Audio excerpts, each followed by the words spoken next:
নমস্কার, সংবাদ প্রতিদিন.in আপনাদের সকলকে স্বাগত জানাই। পরিচালক অনিক দত্তকে আশঙ্কাজনক অবস্থায় ভর্তি করা হয়েছিল দুপুর নাগাদ। ঢাকুরিয়ার বাড়ির 4 তলা ছাদ থেকে পড়ে যান পরিচালক অনিক দত্ত। তারপর তাকে হসপিটালে নিয়ে আসা হয় এবং এখানে আশঙ্কাজনক অবস্থায় তাকে আইসিইউতে ভর্তি করানো হয় প্রাথমিকভাবে। তারপর জানা গিয়েছে অতিরিক্ত রক্তক্ষরণের ফলে সেখানেই মৃত্যু হয় তার।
ইনি এমন একটা মানুষ ছিলেন যার সঙ্গে তর্ক আর ঝগড়া করার পর একটা শান্তি আসতো।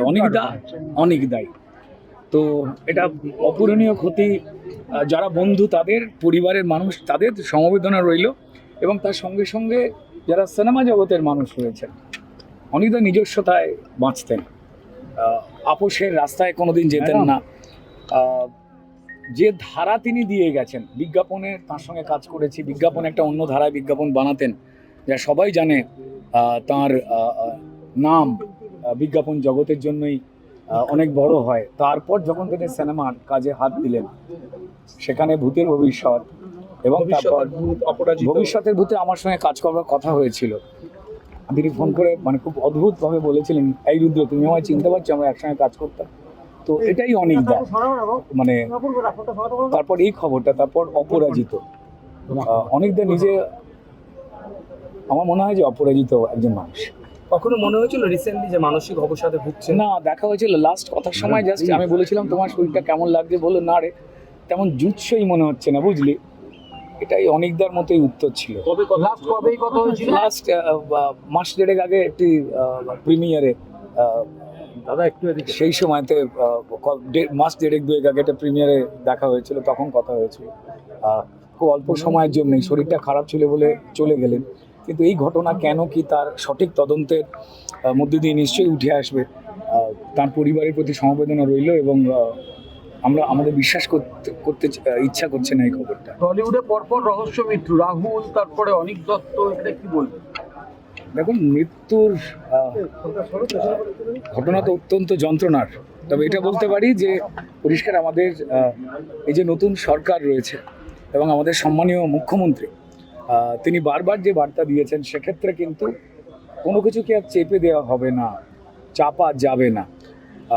অনিকদার মৃত্যুর কারণ সেটা নিশ্চয়ই বেরিয়ে আসবে। তার সঙ্গে সঙ্গে আমাদের ভাই রাহুল, তার মৃত্যুর ব্যাপারে সঠিক কারণ, সঠিক তদন্ত হয়ে বেরোবে, এইটুকু বলতে পারি। একটা অবস্থা, মানুষ চলে যায় ঠিকই, কিন্তু অনেকদার মতো এরকম রাজকীয় রসবোজ্জা, এরকম একটা প্রফাউন্ড সেন্স অফ হিউমার একটা মানুষের, তার এইভাবে চলে যাওয়া কেউ মানতে পারছে না।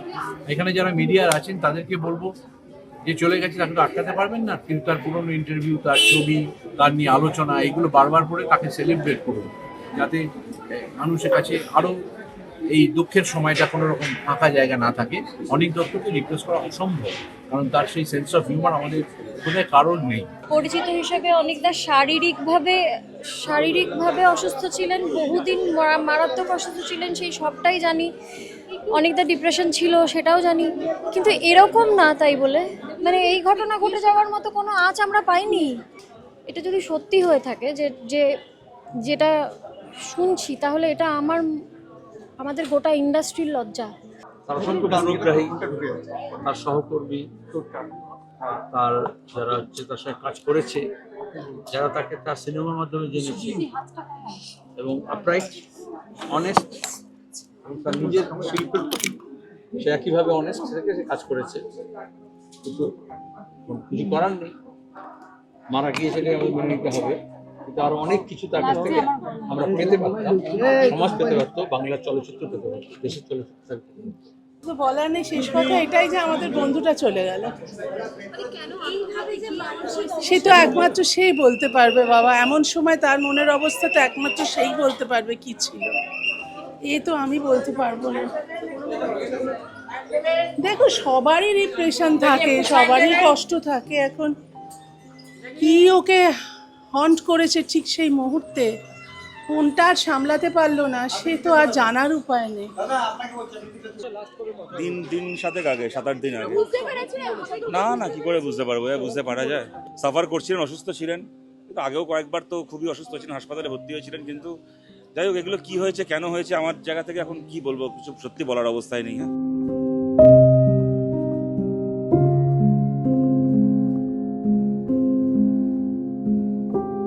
শারীরিক অসুস্থতার পাশাপাশি মানসিক অবসাদেও দীর্ঘদিন ধরে ভুগছিলেন পরিচালক অনীক দত্ত।